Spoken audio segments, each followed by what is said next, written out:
Hormuz స్ట్రైట్ను ఇక హస్తగతం చేసుకునేందుకు అమెరికా ముందుకు అడుగు వేస్తుందా? ఇప్పటికే చర్చలు సఫలం అవ్వలేదు అంటూ అమెరికా చెప్పింది. అయితే హర్మూజ్ స్ట్రైట్ దగ్గర టోల్ వసూలు చేయడాన్ని ప్రపంచ దేశాలన్నీ వ్యతిరేకిస్తున్నాయి, ఇంక్లూడ్ భారత్. ఇలాంటి పరిస్థితుల్లో అమెరికా తమ యుద్ధ నౌకల్ని హర్మూజ్ స్ట్రైట్ వైపు పంపించబోతోందా? అయితే హర్మూజ్ స్ట్రైట్ని హస్తగతం చేసుకోవడం పూర్తిగా లేదు అంటే ఇప్పటి వరకు ఇరాన్కి అనుకూలమైనటువంటి షిప్లు మాత్రం యథేచ్ఛగా వచ్చిపోయేవి, మిగతా ఏ షిప్లని అక్కడ అలౌ చేయలేదు. కానీ ఇప్పుడు అమెరికా ఇరాన్కి సంబంధించిన షిప్లని, అంటే ఇరాన్తో ఇప్పుడు బిజినెస్ చేస్తున్నటువంటి షిప్ల మీద టార్గెట్ చేయబోతోందా? ఇరాన్ దగ్గర ఉన్నటువంటి ఇప్పుడు ఈ వ్యాపార సంబంధాలని పూర్తిగా దెబ్బ కొట్టబోతుందా? ఆ రకంగా హర్మూజ్ స్ట్రైట్ దగ్గర ఇరాన్ మీద పగ తీర్చుకోబోతుందా అంటే అవును అనే సమాధానం వస్తుంది. ఇప్పుడు హర్మూజ్ స్ట్రైట్ పై ట్రంప్ సంచలన ప్రకటన చేశారు. హర్మూజ్ను స్వాధీనం చేసుకోవాలని అమెరికా నౌకాదళానికి ట్రంప్ ఆదేశాలు ఇచ్చారు. ట్రంప్ ఆదేశాలతో ఇప్పటికే అమెరికా నౌకాదళం రంగంలోకి దిగింది. హర్మూజ్లో ఏం జరగబోతుందన్న టెన్షన్ అందరిలోనూ కనిపిస్తోంది. హర్మూజ్ జలసంధిలోకి ఏ షిప్ వెళ్ళినా సరే, లేదంటే ఏ షిప్ బయటకు వచ్చినా సరే పేల్చి పడేయండి అంటూ ట్రంప్ చెప్పాడు. హర్మూజ్లో నౌకల కదలికలను పూర్తిగా ఆపివేస్తున్నాడు ట్రంప్. ఇక హర్మూజ్లో ఇరాన్ పెట్టినటువంటి సీ మైన్స్ను పేల్చేస్తామని కూడా చెప్తున్నాడు. ఒకవేళ ఓపెన్ చేస్తే తామే ఓపెన్ చేస్తాం అంటూ చెప్పింది. అయితే ఇరాన్ మాటిచ్చి ఓపెన్ చేస్తామని చెప్పి ఇప్పుడు ఓపెన్ చేయలేదు అంటూ ట్రంప్కి కోపం వచ్చింది. ఇరాన్ చర్యల వల్ల ప్రపంచం అంతా ఇబ్బంది పడుతోంది అని, పాకిస్తాన్లో జరిగినటువంటి ఈ చర్చల వల్ల ఉపయోగం లేదని ఇక అమెరికా నమ్ముతోంది. అణుశక్తిని వీడేందుకు ఇరాన్ ఒప్పుకోకపోవడంతో చర్చలు విఫలమయ్యాయంటూ ట్రంప్ చెప్తున్నాడు. ఇక యుద్ధం చేయడం అనివార్యం అవుతుందా? నిన్న మొన్నటి వరకు ఒక 4 రోజుల క్రితం వరకు జరిగినటువంటి ఈ భయంకర యుద్ధం తిరిగి మళ్ళీ మొదలవబోతోందా? ఇక ట్రంప్ వేచి చూసే ధోరణి ఉండదా? ఇప్పటి వరకు ఎంతో కొంత ఓపిక పట్టాడు. ప్రపంచ దేశాలకి సమాధానం చెప్పుకోవాల్సి వస్తుందేమో, బ్లేమ్ అవుతామేమో అని ఓపిక పట్టాడు. కానీ ఇరాన్ ఒప్పుకోకపోవడంతో హర్మూజ్ స్ట్రైట్ను ఓపెన్ చేస్తామని చేయకపోవడం 2 వారాల పాటు, మరోవైపు న్యూక్లియర్ ప్రోగ్రామ్ని ఆపాలని చెప్పిన కండిషన్కి ససేమిరా అనడంతో ఇక ట్రంప్కి పిచ్చెక్కిపోయింది. ఇలా కాదు, ఇక ఇలా లాభం లేదని చెప్పేసి ఇన్ని రోజులుగా ప్రపంచ దేశాల వ్యాపారాన్ని దెబ్బతీస్తున్నటువంటి ఇరాన్ తాము మాత్రం వ్యాపారం చేసుకుంటోంది. పాకిస్తాన్కు షిప్లను పంపిస్తోంది, చైనాకు షిప్లను పంపిస్తోంది, రష్యాతో తమ వ్యాపార సంబంధాలను కంటిన్యూ చేసుకుంటోంది. ఇతర కొన్ని దేశాలతో మాత్రం ఈ వ్యాపారాన్ని చేసుకుంటుంది. ఇప్పుడు ట్రంప్ ప్రపంచ దేశాల అన్ని దేశాల మీద మీరు దెబ్బ కొట్టి, మా మీద దెబ్బ కొట్టి మీరు ఎలా వ్యాపారం చేసుకుంటారో నేను చూస్తానని చెప్పేసి వాళ్ళ నేవీకి ఇప్పుడు ఆదేశాలు జారీ చేశాడు. ఇరాన్ లోపలికి కానీ వెళ్ళే షిప్లు, లేదంటే ఇరాన్ బయటకు వచ్చే షిప్లు ఏ ఉంటే వాటిని పేల్చేసేయండి అని చెప్పి ఆర్డర్స్ ఇచ్చినట్లుగా కనపడుతోంది. సో ఇప్పుడు ఇరాన్ వ్యాపారాన్ని పూర్తిగా స్తంభింపజేయబోతున్నాడు. ఇన్ని రోజులుగా అమెరికా ఎలాంటి సమస్య ఫేస్ చేసిందో, ప్రపంచ దేశాలు ఎలాంటి సమస్యను ఫేస్ చేశాయో స్ట్రైట్ ఆఫ్ హార్మూజ్ని మూసివేయడం వల్ల, ఇప్పుడు ఇరాన్ కూడా అలాంటి సమస్యనే ఫేస్ చేయబోతుందా? స్ట్రైట్ ఆఫ్ హార్మూజ్ పూర్తిగా తన కంట్రోల్లో ఉంది అంటూ ఇప్పటి వరకు గర్వంగా ఫీల్ అవుతున్నటువంటి ఇరాన్కి ఇప్పుడు ట్రంప్ బలమైనటువంటి దెబ్బ కొట్టబోతున్నాడా? వాళ్ళ ఆర్థిక మూలాల మీద దెబ్బ కొట్టబోతున్నాడా అనే ప్రశ్న ఇక్కడ ఉత్పన్నం అవుతుంది. అండ్ ఇరాన్ యొక్క స్ట్రాటజీ ఇక్కడ మరొకసారి బయటపడింది మనకి. ఏంటి? హర్మూజ్ జలసంధిలో పెట్టినటువంటి ఈ మైన్స్ ఎక్కడెక్కడ ఉన్నాయో మాకు తెలియదు అని చెప్పి ఇరాన్ చెప్పింది. ఒకవేళ రేపు యుద్ధం అంతా సార్ట్అవుట్ అయింది అనుకుందాం, అయినా అవ్వకపోయినా హర్మూజ్ జలసంధి గుండా వ్యాపారం చేసుకోవాల్సింది ఇరాన్ కూడా. ఇరాన్కి సంబంధించిన ఎక్కువ వ్యాపారం అక్కడి నుంచే కదా మొత్తం వ్యాపారం అంతా జరిగేది. కానీ ఇరాన్ ఏం చేసింది? మాకు ఉపయోగపడకపోయినా పర్లేదు, మాకంటూ ఒక స్ట్రిక్ట్ రూట్ ఉంది కాబట్టి ఒక పక్కన మాకు ఉపయోగపడకపోయినా పర్లేదు, మిగతా వాళ్ళకి మాత్రం ఉపయోగపడడానికి లేదు అని చెప్పి మొత్తం సీ మైన్స్ పెట్టేసింది. కాకపోతే ఆ సీ మైన్స్ ఎక్కడెక్కడ పెట్టామో మాకు గుర్తులేదు అని చెప్పింది. ఇప్పుడు ఇక్కడ పెద్ద సమస్య వచ్చి పడింది. సో సీ మైన్స్ పెట్టేసాం, ఎక్కడెక్కడ పెట్టామో మాకు గుర్తులేదని చెప్పేసి ఇరాన్ చెప్తోంది. ఇది కావాలని చెప్పినటువంటి ఒక సమాధానంగా ఆర్టీవీ కూడా ప్రస్తావించింది. ఇప్పుడు చూస్తే అదే నిజం అనిపిస్తుంది. ఎలాగో ఈ చర్చలు సఫలమవు, ఈలోపు మనం ఇక్కడ ఉన్నటువంటి సీ మైన్స్ అన్నీ తీసేస్తే, అమెరికా చెప్పినట్లు ఈ 2 వారాల్లో వ్యాపారం జరగాలి కాబట్టి సీ మైన్స్ అన్ని తీసేస్తే అప్పుడు అమెరికాకి ఈజీ అవుతుంది. ఒకవేళ రేపు యుద్ధం చేయడానికైనా లోపలికి ఎంటర్ అవ్వడానికైనా మనం గట్టిగా డిమాండ్ చేయలేని పరిస్థితి ఉంటుందేమో. సీ మైన్స్ ఉంటే వాళ్ళు భయపడతారు ఖచ్చితంగా అని చెప్పేసి ఎక్కడ తీసేయాల్సి వస్తుందో అని చెప్పేసి మేము మర్చిపోయాం ఎక్కడ పెట్టామో అని చెప్పింది ఇరాన్. అమెరికా అప్పటికి ఒక గ్రూప్ని పంపించింది అక్కడ సీ మైన్స్ని మొత్తం డిఫ్యూజ్ చేయడానికి, కానీ ఈలోగా చర్చలు విఫలమయ్యాయి.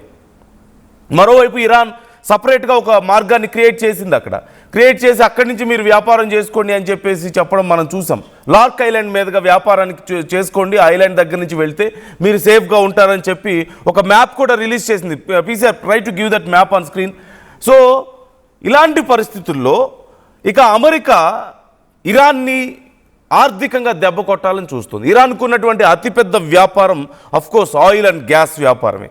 సో అదిగో మీరు చూస్తున్నారు కదా, ఆ పైన టాప్లో మీకు కార్నర్లో టాప్లో green and red colour marks కనిపిస్తున్నాయి కాన్సన్ట్రేటెడ్గా. ఆ పక్క నుంచే మీకు అవి మూవ్ అవ్వడానికి కూడా చూస్తున్నారు, అవే షిప్ అండ్ వెజిల్స్ అవే మీకు. సో ఈ మధ్యలో అంతా సర్కిల్ అంతా కూడా ఖాళీ ఉంది. మరొక మ్యాప్ ఉంటుంది, please try to give it. So ఆ మధ్యలో ఎక్కడి నుంచి కూడా ఆ కార్నర్లో సెంటర్ నుంచి ఎక్కడా వెళ్ళట్లేదు అవి చాలా క్లియర్గా. సో అక్కడంతా బాంబ్స్ పెట్టామని చెప్పింది. ఇప్పుడు అమెరికా ఆ పైన నుంచి వచ్చిపోయే షిప్లన్నింటిని కూడా ఆపేయబోతుంది. అవన్నీ కూడా ఇరాన్ వ్యాపారం చేసుకునేటువంటి షిప్లు, ఇరాన్ వ్యాపారం చేస్తున్నటువంటి షిప్లన్నింటినీ పేల్చేస్తామని చెప్పి అమెరికా చెప్తుంది. వాళ్ళ నేవీకి ఇప్పటికే ఆదేశాలు జారీ చేసింది. వాళ్ళ నేవీ ఇప్పుడు హర్మూజ్ స్ట్రైట్ను చుట్టుముట్టబోతుంది. హర్మూజ్ స్ట్రైట్ను ఆక్యుపై చేసుకోవడం కాదు ఇక్కడ ట్రంప్ చేస్తుంది. ఇన్ని రోజులుగా ఏం చేశాడు, హర్మూజ్ స్ట్రైట్ను హస్తగతం చేసుకుంటాం, ఆక్యుపై చేసుకుంటాం మేము అని చెప్పాడు. కానీ ఇప్పుడు అలా చేయకుండా, it's a very smart move Trump నుంచి. అలా చేయకుండా హర్మూజ్ స్ట్రైట్కి దూరంగా దారిలో వాళ్ళు కాపు కాల్చి ఉంటారు, అక్కడ వెయిట్ చేస్తూ ఉంటారు. అటువైపుకు వెళ్ళే షిప్పుల్ని వాళ్ళు అలౌ చేయరు, అటువైపు నుంచి వచ్చే షిప్పుల్ని అలౌ చేయరు, ఇరాన్ వైపు నుంచి వచ్చేవి. ఒకవేళ కూడదంటే అమెరికాతో యుద్ధం చేయాల్సి ఉంటుంది, వాళ్ళ షిప్పుల్ని పేల్చేస్తారు. కాకపోతే ఇక్కడ చాలా డేంజర్ కండిషన్ మరొకటి ఉంది. చిన్న చిన్న దేశాలైతే ఖచ్చితంగా అమెరికాకు భయపడిపోతాయి, వాళ్ళు చెప్పింది మాట వినరు. కానీ రష్యాతో ఇప్పుడు ఇరాన్కి వ్యాపార సంబంధాలు ఉన్నాయి, చైనాతో వ్యాపార సంబంధాలు ఉన్నాయి, భారత్తో వ్యాపార సంబంధాలు అటువైపు నుంచి వచ్చేటువంటి షిప్లు కొన్ని ఉన్నాయి. అంటే ఇప్పుడు భారతదేశం యొక్క షిప్పులను కూడా పేల్చేయడానికి రెడీ అవుతుందా అవకాశం ఉంటే? ఇప్పుడు భారత్కి సంబంధించిన షిప్పులు మొన్న 6 ఇరాన్ వదిలేయడాన్ని మనం చూసాం. రేపు ఇరాన్ ఒకవేళ భారత్కి సంబంధించిన షిప్పులను అటువైపు నుంచి అలౌ చేస్తే వాటిని పేల్చివేస్తుందా అమెరికా? రష్యాకి సంబంధించిన షిప్పులను పేల్చివేయగలుగుతుందా, ఆపేయగలుగుతుందా? చైనాకి సంబంధించిన షిప్పులను అక్కడ ఆపేయగలుగుతుందా? ఒకవేళ ఆపేస్తే ఏం జరుగుతుందో మనకు తెలీదా? ఇక మూడో ప్రపంచ యుద్ధానికి అది నాంది పలకదా? డైరెక్ట్గా రష్యాని, చైనాని, లేదంటే భారతదేశం లాంటి దేశాలను సైతం అక్కడ గెలికినట్లు అవుతుంది. ఇన్ఫ్యాక్ట్ బలమైన దేశాలని కూడా ఇప్పుడు ఈ యుద్ధంలోకి అలౌ చేసినట్లు అవుతుంది, ఇన్వైట్ చేసినట్లు అవుతుంది ట్రంప్కి. మరి ఎలా చేయబోతున్నాడు? మరోవైపు చైనా అండ్ రష్యా ఇప్పుడు ఇరాన్కి సపోర్ట్గా ఉన్నాయి. ఖచ్చితంగా they play by their own rules. America చెప్పినట్టు వినరు. మీరు ఆగండి, నేను ఇక్కడ కంట్రోల్ చేయడానికి ట్రై చేస్తున్నానంటే అసలే వినరు, ఎందుకంటే ఇలాంటి అవకాశం కోసం ఎదురు చూస్తున్నారు. సో ఖచ్చితంగా ఇప్పుడు అమెరికానేమో హర్మూజ్ స్ట్రైట్ని హస్తగతం చేసుకోవాలని ఎలాగైనా సరే ఇరాన్ని దెబ్బ కొట్టాలని చూస్తుంది. ఇరాన్ వ్యాపారం చేస్తుందేమో అగ్రదేశాలు రష్యా, చైనా లాంటి దేశాలతో వ్యాపారం చేస్తుంది. చైనాకు వెళ్ళేటువంటి more than 10% ఆయిల్ ఇక్కడి నుంచే వెళ్తుంది, ఇరాన్ నుంచే వెళ్తుంది. మరోవైపు రష్యాతో వ్యాపార సంబంధాలు ఎన్నో రకాల ఇంపోర్ట్స్ అండ్ ఎక్స్పోర్ట్స్ పెట్టుకుంది. సో వీటన్నిటిని ఆపగలిగే సత్తా ఇప్పుడు అమెరికాకు ఉందా? ఒకవేళ ఆపితే అది మూడో ప్రపంచ యుద్ధానికి దారితీయదా? Just imagine China and Russia కూడా సీన్లోకి ఎంటర్ అయితే ఎలా ఉంటుంది అనేది మీకే అర్థమవుతుంది. సో ఖచ్చితంగా ట్రంప్ ఇప్పుడు నిప్పుతో తలగొక్కుంటున్నట్లుగా ఉంది పరిస్థితి.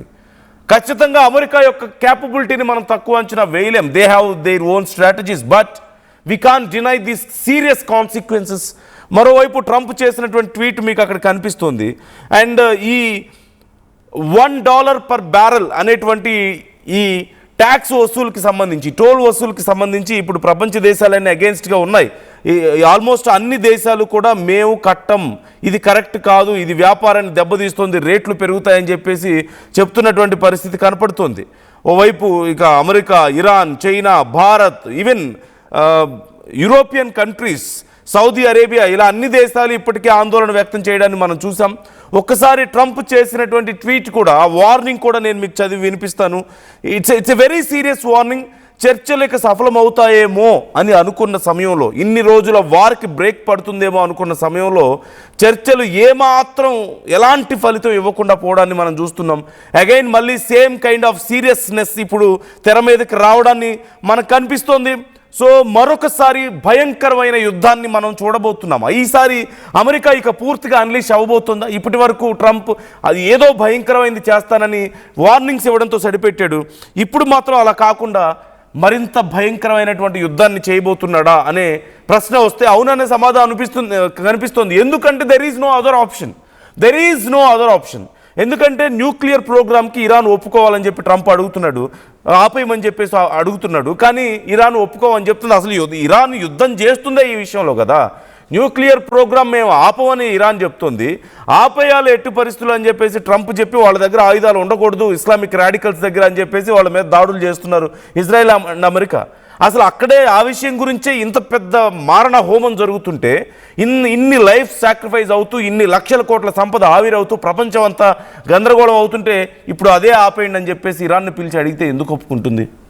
సో ఇక్కడ ఫెయిల్ అవుతుందని తెలిసే అమెరికా ఇలాంటి చర్చలకు సంసిద్ధం అయిందా అనే ప్రశ్న కూడా వస్తుంది. సో ట్రంప్ చేసినటువంటి ట్వీట్ నేను ఒక్కసారి చాలా ఫాస్ట్గా ఒకసారి మీకు చదివి వినిపించే ప్రయత్నం చేస్తాను. చాలా సుదీర్ఘమైనటువంటి ట్వీట్ చేశాడు ట్రంప్. చాలా విషయాలు ఇందులో మెన్షన్ చేశాడు. So there you have it. The meeting went well.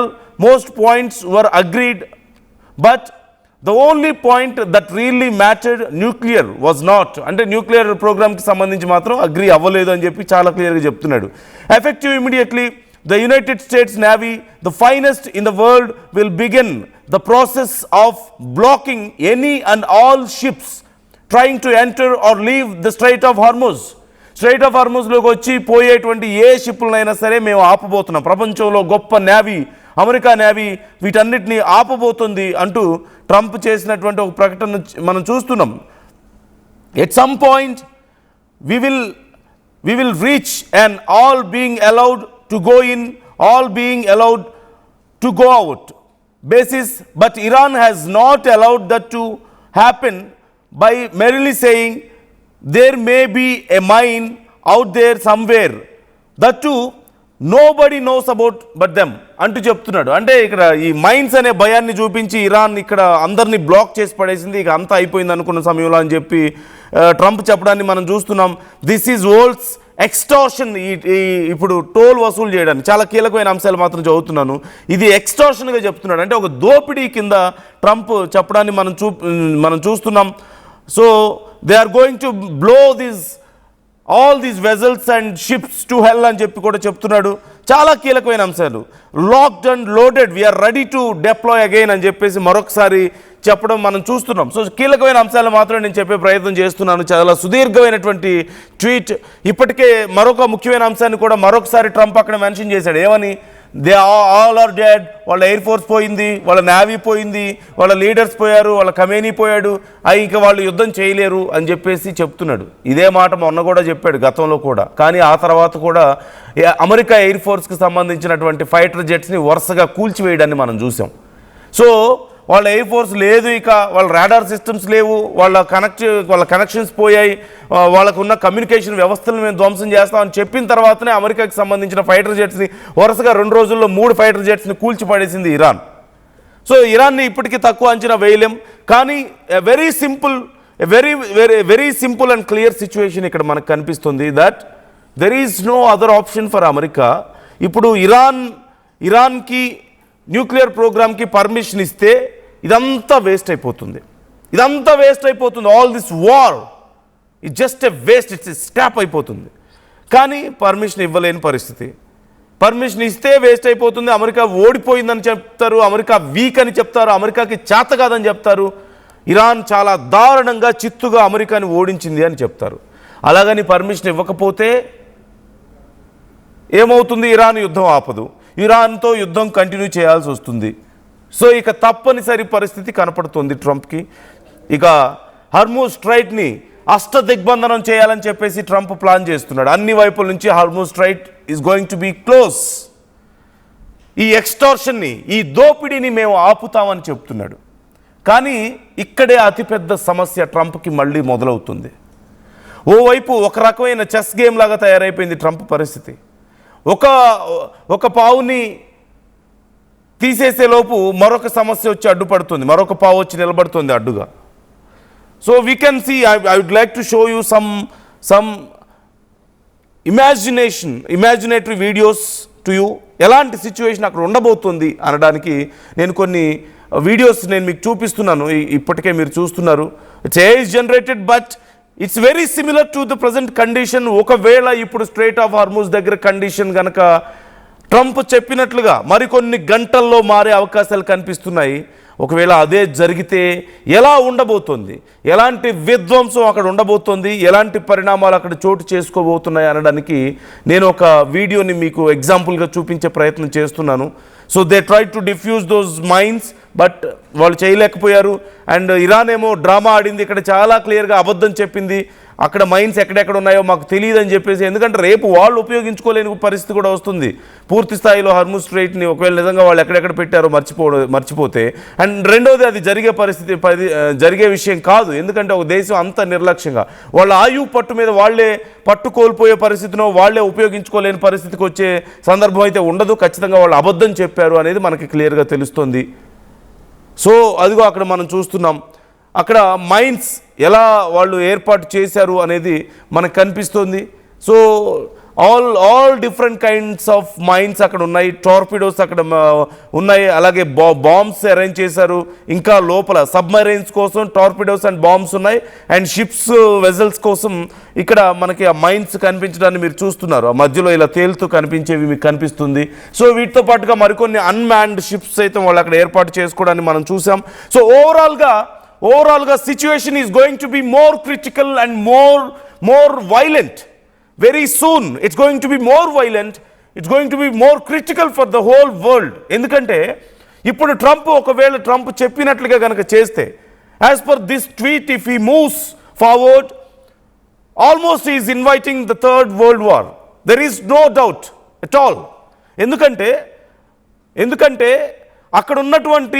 అక్కడ దారిలో వచ్చిపోయే షిప్స్ అన్నీ కూడా ఇప్పుడు రష్యాకి సంబంధించినవి ఉన్నాయి, ఇండియాకి సంబంధించినవి ఉన్నాయి, చైనాకి సంబంధించినవి ఉన్నాయి, తుర్కీకి సంబంధించినవి ఉండొచ్చు, ఇంకేదో దేశానికి సంబంధించినవి ఉండొచ్చు. ఇప్పుడు ఈ దేశాలన్నీ కూడా అమెరికాకి సపోర్ట్ చేయడానికి సిద్ధంగా లేవు. Especially Russia and China, who is backing this war, who is backing Iran. So ఈ దేశాలు ఇప్పుడు అమెరికా వచ్చి ఇటువైపు నుంచి ఏ షిప్లు వెళ్ళడానికి లేదు, I'm going to stop every ship అని చెప్తే వింటాయా మాట? నువ్వెవరు మా షిప్పులను ఆపడానికి అని చెప్పేసి అమెరికాని రష్యా అడుగుతుంది, చైనా అడుగుతుంది. అప్పుడేంటి, నేను చెప్పిన మాట ఇరాన్ వినడం లేదు కాబట్టి మీ షిప్పులను కూడా నేను ఆపేస్తున్నాను అని చెప్పి అమెరికా రష్యాకి చెప్పగలుగుతుందా? చైనాకి చెప్పగలుగుతుందా?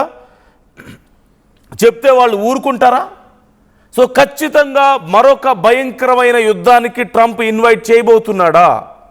ఇప్పుడు ఈ చర్చలు సఫలం అయ్యే పరిస్థితి కనిపించడం లేదు. మరోవైపు ఈ చర్చలు సఫలం అవ్వకపోవడంతో పాకిస్తాన్కి ఇంకా పెద్ద తలనొప్పి వచ్చింది.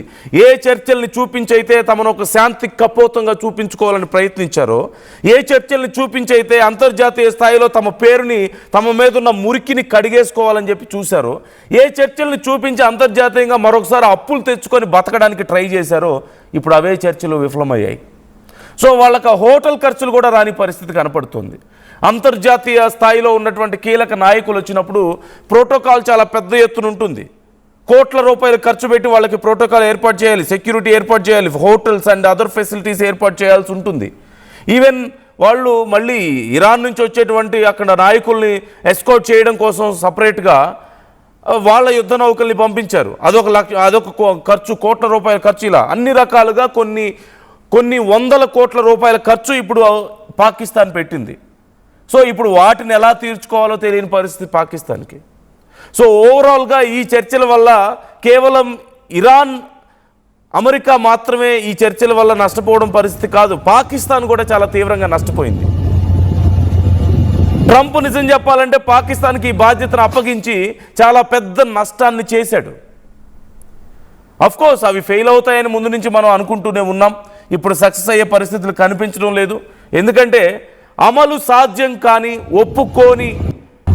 ఎవరికి ఒప్పుకోలేనటువంటి పరిస్థితి. అటు అమెరికా ఇరాన్ చెప్పిన దానికి ఒప్పుకోలేదు న్యూక్లియర్ ప్రోగ్రామ్కి. ఇరాన్ న్యూక్లియర్ ప్రోగ్రామ్ ఆపమంటే ఎలాగో ఆపదు, ఎందుకంటే దానికోసం అసలు ఎంత పెద్ద యుద్ధం జరుగుతుంది. So they are not that senseless ఇప్పుడు అమెరికా చెప్పిన వెంటనే ఆపడానికి. More of they are upper hand కండిషన్లో ఉన్నారు ఇప్పుడున్న పరిస్థితుల్లో. They are in upper hand. So వాళ్ళు ఎందుకు కోరుకుంటారు, వాళ్ళు ఎందుకు ఒప్పుకుంటారు ఇలాంటి ఒక కండిషన్కి? మరోవైపు చైనా, రష్యా లాంటి దేశాల సపోర్ట్ ఇరాన్కి చాలా క్లియర్గా ఉంది. So they are able to continue this war for more weeks. In fact మరికొన్ని వారాల పాటు they have that capacity to continue this war. So వాళ్ళు ఎందుకు ఒప్పుకుంటారు? మరోఫ్ అమెరికా మీద పగతో రగిలిపోతున్నారు. వాళ్ళ సుప్రీం లీడర్ని చంపేశారు, వాళ్ళ స్కూల్స్ మీద, హాస్పిటల్స్ మీద దాడులు చేశారు, చిన్న పిల్లల ప్రాణాలు తీశారు. మొన్న మనం చూసాం కదా, ఒక స్కూల్ మీద దాడి చేస్తే 168 మంది చిన్న పిల్లలు, అక్కడ ఉన్న టీచర్లు ప్రాణాలు కోల్పోయారు. సో వాళ్ళు పగతో రగిలిపోతున్నారు అక్కడ. సో ఇలాంటి పరిస్థితుల్లో ఏదో పిలిచి ఇదిగో మీరు ఒప్పుకోండి అని చెప్పేసి ట్రంప్ ఎప్పటిలాగా చెప్తే కుదురుతుందా? It's very critical condition for Trump. It's very much critical condition for US in fact ఈ విషయంలో ఇన్వాల్వ్ అయినందుకు. అదేదో సామెత చెప్తూ ఉంటారు కదా, దారిని పోయే కంపెనీ తలకి తగిలించుకున్నట్లు అని. అలా ఉంది ఇప్పుడు ట్రంప్ పరిస్థితి. తనది కాని యుద్ధంలో వేలు పెట్టి తాను ఇప్పుడు నష్టపోతున్నటువంటి పరిస్థితి. తాను ఎవరి కోసం అయితే యుద్ధంలోకి దిగాడో, ఎవరికి మద్దతుగా దిగాడో, వాళ్ళు ఇప్పుడు ట్రంప్ మాట వినట్లేదు. ఇజ్రాయెల్ ట్రంప్ మాట వినడం లేదు. ఇక ట్రంప్కున్న ఆప్షన్ ఏంటి ఇక్కడ? ఇరాన్ ఇస్తున్నటువంటి the only option for Trump is to continue the war. And if he continue the war and if he blocks all the ships and vessels at Hormuz straight, he is inviting the third world war. He is going to invite the third world war if he do as he say. అంతకు మించి వేరే మనకు option కనిపించడం లేదు. a very clear situation మనకి ఇక్కడ. So what do you think about this? మీకేమనిపిస్తుంది? ఓవైపు ఇరాన్ టోల్ వసూలు చేస్తానని చెప్తుంది, $1 పర్ బ్యారెల్ చొప్పున వసూలు చేస్తానని చెప్తుంది. ఆల్మోస్ట్ ఒక్కొక్క షిప్కి మనం చూస్తే $1 మిలియన్ పైగానే ఖర్చు అయ్యే పరిస్థితి ఉంటుంది. సో ఇది భారత్ మీద కూడా చాలా తీవ్రమైనటువంటి ఎఫెక్ట్ చూపించే అవకాశం ఉంది ఖచ్చితంగా. సో $1 పర్ బ్యారెల్ వేసుకున్నా సరే ఖచ్చితంగా ఒక్కో ట్యాంకర్కి ఆల్మోస్ట్ $2 మిలియన్ వసూలు చేసే అవకాశం ఉంది. $2 మిలియన్.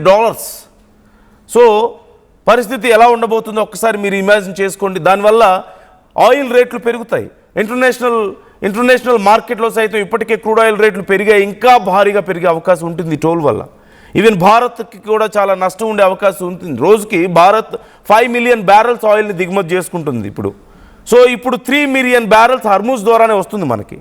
అంటే $3 మిలియన్ రోజుకి మనం ఎక్స్ట్రా పే చేయాలి ఇప్పుడున్న దాని మీద. అంటే 25 crores అప్రాక్సిమేట్లీ. రోజుకి 25 కోట్ల చొప్పున పే చేయాల్సి వస్తుంది. అంటే నెలకి 750 కోట్లు పైనే మనం పే చేయాల్సి వస్తుంది. సంవత్సరానికి 9,000 కోట్లు. ఈ 9,000 కోట్లు భారత్ ఎలా దీన్ని అడ్జస్ట్ చేసుకుంటుంది మరి ఈ క్యాలిక్యులేషన్ని? అంటే ఖచ్చితంగా ఇక్కడ రేట్లు పెంచడం ద్వారా పెట్రోల్, డీజిల్ రేట్లు మరొకసారి పెరుగుతాయి, గ్యాస్ రేట్లు ఇంకా పెరుగుతాయి. దానివల్ల ఎవరు ఇబ్బంది పడతారు? సామాన్య ప్రజలే ఇబ్బంది పడతారు. కాబట్టి చాలా తీవ్రమైన నష్టం. ఒకవేళ ఇప్పుడు ఇదే జరిగితే సుమారుగా అరౌండ్ 7 to 15 రూపీస్ వరకు భారత్ దేశంలో రేట్లు పెరిగే అవకాశం ఉంది. పెట్రోల్ మీద, డీజిల్ మీద 7 నుంచి 15 రూపాయల రేట్లు పెరిగే అవకాశం ఉంది. అంటే ఇప్పుడున్న పరిస్థితుల్లో పెట్రోల్ రేటు మనం ఒక 10 రూపీస్ పెరిగింది అనుకుందాం యావరేజ్గా. అంటే 107 అరౌండ్ ఉంటే ఇప్పుడు అది 117కి వెళ్ళబోతుంది, 117 to 120. అంటే పెట్రోల్ ధర సుమారుగా 120 రూపాయలకి చేరబోతుంది. అండ్ ఈవెన్ డీజిల్ రేటు సుమారుగా 100కి దగ్గరలో ఉంది, 95 రూపీస్, 97 రూపీస్ వరకు ఉంది అప్రాక్సిమేట్గా ఇప్పుడు. అంటే అదొక 10 రూపాయలు పెరిగితే, సో అలా అరౌండ్ అదొక 110 రూపీస్కి, ఇదొక 120 రూపీస్కి చేరితే పరిస్థితి ఎలా ఉండబోతుందో మీరు ఊహించుకోవచ్చు. దానివల్ల మళ్ళీ సాధారణ ప్రజల జీవనం మొత్తం బరువు అయిపోతుంది. ఇది it's not only for India, it's the whole world is going to get affected because of this. ఇది మాత్రం ఖచ్చితంగా ప్రపంచాన్ని ఇరాన్కి దూరం చేసేటువంటి ఒక నిర్ణయంగానే చూడొచ్చు మనం. ఇరాన్ మీద ఎంతో కొంత కన్సర్న్ ఇప్పుడు వరల్డ్ వైడ్గా డెవలప్ అయింది. ఎందుకంటే వాళ్ళు చాలా బలంగా పోరాటం చేస్తున్నారని కొంతమందికి వాళ్ళ మీద కొంత సెంటిమెంట్ డెవలప్ అయింది. బట్ దీనివల్ల చాలా నష్టం ఉండబోతుంది. కాకపోతే ఇక్కడ ఒక చిన్న విషయం ఏంటంటే, ఒక చిన్న మార్పు ఏంటంటే, తమకి అనుకూలంగా ఉండే దేశాల మీద అంత ప్రెషర్ ఉండకపోవచ్చు అని చెప్పి, టోల్ ప్రెషర్ ఉండకపోవచ్చు అని కూడా చెప్తున్నారు. అంటే లైక్ ఇండియా లాంటి దేశాల మీద మేబీ అంత ఉండకపోవచ్చేమో. $1 పర్ బ్యారెల్ కాకపోయినా మేబీ $0.50 అలా అంతకంటే తక్కువ వసూలు చేస్తారేమో. వాళ్ళ అనుకూల దేశాలు లైక్ చైనా, రష్యా లాంటి దేశాలకు వాళ్ళు వసూలు చేయరేమో అసలు ట్యాక్స్, ఎందుకంటే వాళ్ళకి చాలా మంచి రిలేషన్స్ ఉన్నాయి. కానీ మిగతా దేశాల పరిస్థితి ఏంటి? బటర్ఫ్లై ఎఫెక్ట్ ఎలాగో ఉంటుంది. So try to comment your opinions. ఈ అంశానికి సంబంధించి మీ అభిప్రాయాలు ఏంటి? హర్మూజ్ స్ట్రైట్ని ట్రంప్ ఇప్పుడు హస్తగతం చేసుకోవాలని వాళ్ళ నేవీకి ఆదేశాలు ఇచ్చాడు. ఒకవేళ అదే జరిగితే మూడో ప్రపంచ యుద్ధం జరిగే అవకాశం కనిపిస్తుంది. సో అంతకు మించి ఇంకేమైనా మార్గాలు ఉన్నాయా? What is your opinion about this present situation? మీకు చూస్తుంటే మీకేమనిపిస్తుంది? కామెంట్ చేయండి.